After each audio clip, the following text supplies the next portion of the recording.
The DJI Osmo Pocket 3 has truly changed the way I make videos. I've been using it a lot and it's been my most used camera tool.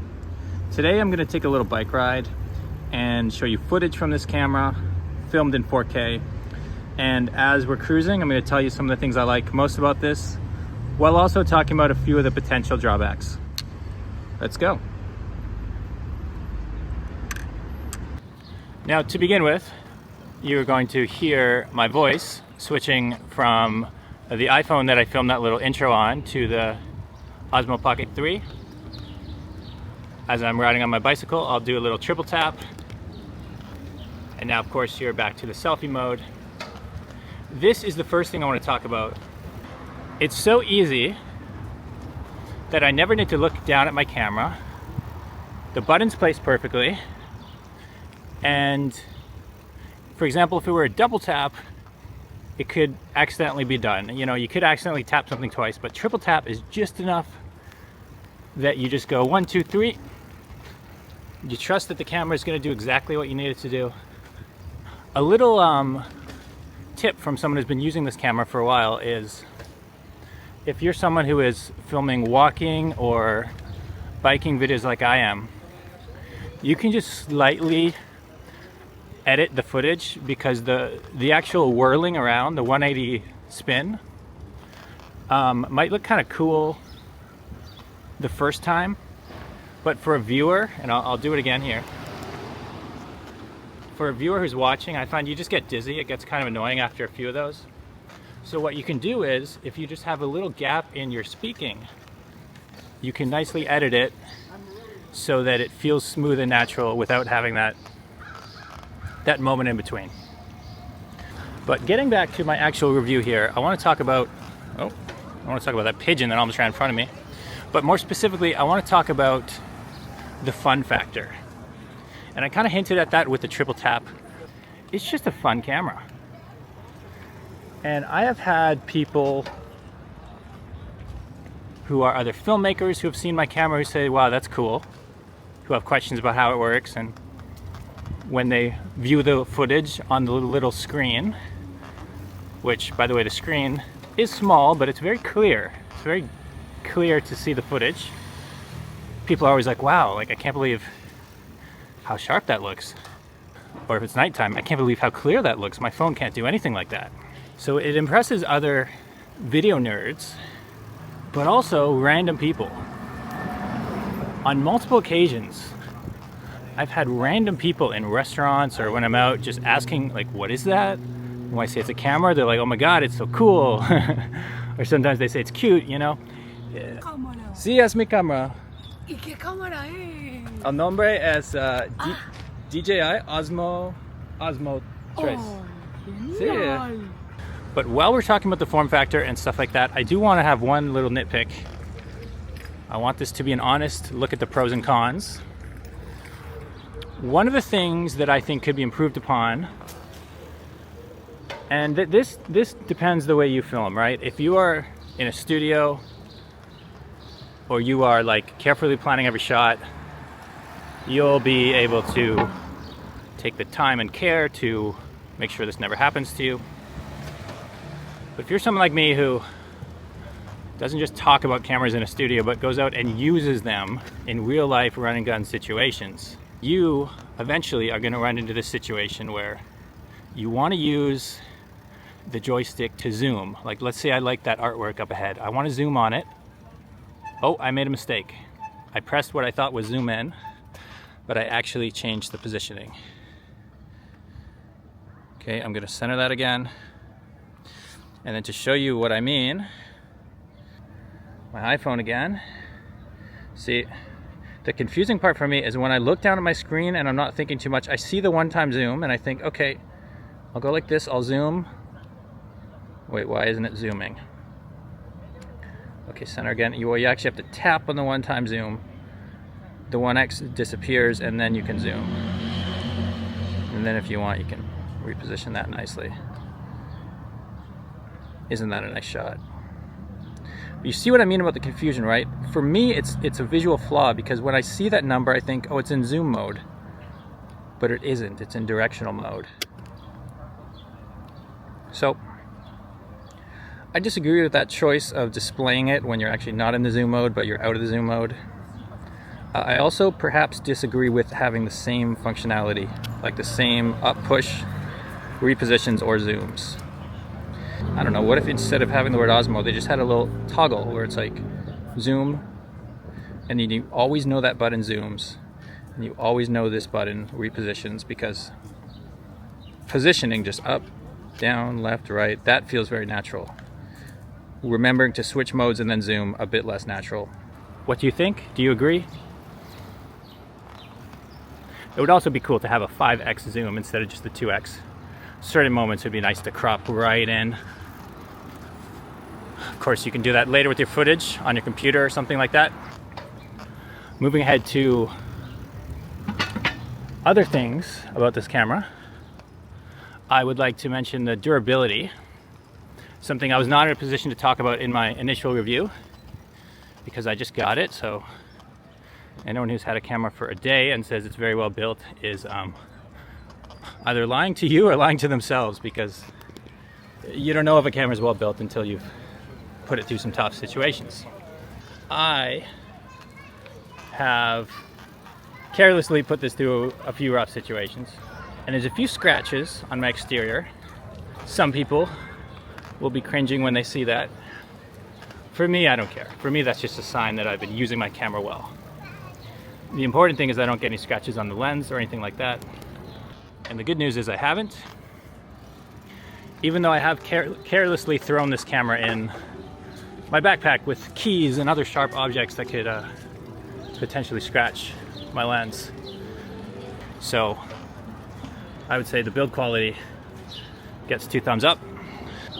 Overheating, another thing that people sometimes care a lot about. I've never overheated this camera. I've never had it turn itself off even once. Though I should mention that it does get warm after 20 or 30 minutes continuous runtime. Ironically, most of the times I felt it very warm is when I, this is embarrassing, but I'll sometimes put it in my backpack. And I guess I forget to turn it off, or it turns itself on, and I find out I have a 30-minute clip of total blackness when I find it again. Speaking of the power of this camera, when something spontaneously happens, like someone singing and playing piano in the park, you can just capture it, can't you?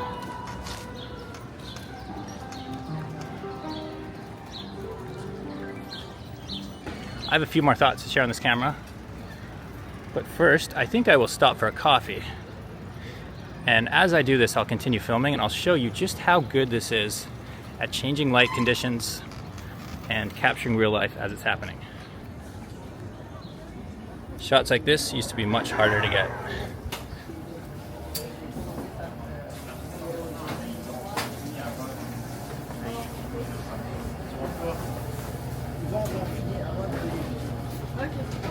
Bonjour. Je prends un croissant au beurre. Parfait. Et un café à manger. Ce sera tout? Oui, c'est tout, merci. Le café à manger, c'était 5 ou 2? Double. Double? Oui.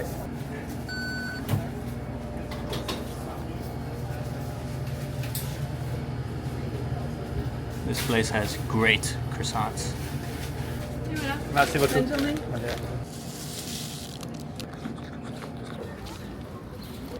And just take a moment to appreciate the shot that we have here. I don't think you could have a shot like this on your cell phone. Not even the newest iPhone would get the light and the depth and the color science quite how it looks here. Beautiful footage. Speaking of beautiful, check out this croissant. Oh yeah. Now again, depending on what kind of videos you make, the small form size of this camera could be a positive or a negative. In cases like this, it's clearly a positive. I can throw it in my bag and not even it doesn't even feel like the weight of a camera. It just feels like a banana or something. And I can discreetly get shots and just get cool footage wherever I go. If you're a professional filmmaker and you're filming weddings or something like that, the problem is the footage might be beautiful and capturing cool memories, But the bride and groom or whoever's paying for the video will probably be like, are you serious? Like that little thing, that's what you're bringing to like the biggest day of my life? I remember years ago meeting a documentary filmmaker, and she had recently purchased a cinema camera, and she was talking about how, to be honest, her Sony camera before that filmed almost equally as good footage, but depending on the type of client and the type of budgets you're working with, they just expect some huge setup. And so playing to the expectations of your clients,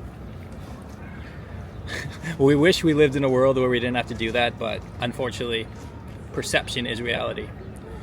And a lot of people are just seeing the process of you making the films, not the final product. This camera is amazing for the final product, but maybe not amazing for giving the perception that you know what you're doing. Of course, having a big camera doesn't necessarily mean you know what you're doing. In fact, there's nothing worse sometimes than seeing footage from someone with a new expensive camera who hasn't figured out the settings yet, so it's overexposed, it's shaky, the autofocus isn't working. If you're not ready for a big camera, it will show. But on the other hand, a camera like this, something I was thinking about before filming this was a 10-year-old kid could be given this camera, and I bet within 5 minutes he or she would be like filming something cool because the joystick and stuff is so intuitive. But on the other hand, let's say you're someone who's a 10-year filmmaker, someone who's been making professional films for years and years. You could find this camera, and after a few minutes of tinkering with the settings, you could find, okay, it actually films log, or it films in different color styles, and I can adjust the exposure, and I can film a time lapse. I can do slow-mo and cut that with my other footage. Like, you can have these professional features if you know how to look for them. And so this camera is really cool for anyone at any skill level. I think can find enjoyment out of the Osmo Pocket 3. Now, just by chance, I only have 5% battery remaining, which is not an indication of this camera having a very short battery life. It actually has quite a good battery life when you're filming continuously. I get at least I get about an hour and a half. But yeah, I forgot to charge it before this review. But when you do charge it, I love that it just takes a USB-C cable, which you surely already have at home somewhere. Really, that's about all I had to say about this camera. But just to summarize, other than a couple of minor flaws, or not even flaws necessarily, just things that you should be aware of, like the fact that if you're not careful, if you're just casually using it, you will confuse the zoom and the positioning. Sooner or later, it's going to happen. And the fact that if you are trying to build a career as a filmmaker or something like that, you won't get the respect you deserve on a camera like this. But other than that, as I end with some walking footage, I'll fully extend my arm and show you just how wide this can get. Beautiful shot. I could have someone I'm walking and talking with and easily capture both. This is the dream vlogging camera that I wish existed in 2016 when I started. It's hard for me to articulate. I've been thinking about this. What is better about this camera versus the GoPro? Because GoPros are cool for certain footage. If I'm jumping out of an airplane or something, I definitely want to bring a GoPro, but I don't know. I just don't, I think GoPro just has footage that looks like GoPro. Just as cell phones have footage that look like cell phones, even the good ones. The Osmo Pocket 3 looks like its own beast, and it is. So, highly recommend for anyone out there. I've stumbled upon a lot of new YouTubers who are using these cameras. I've seen a few of them out in the wild. So if you're interested in getting one of your own, there's a link in the description. That'll support my work. Send a couple bucks my way if you do happen to buy one on Amazon. As always, I'm Dan, coming to you from the streets of Montreal. Hope you enjoyed this video, and I will catch you next time. Peace.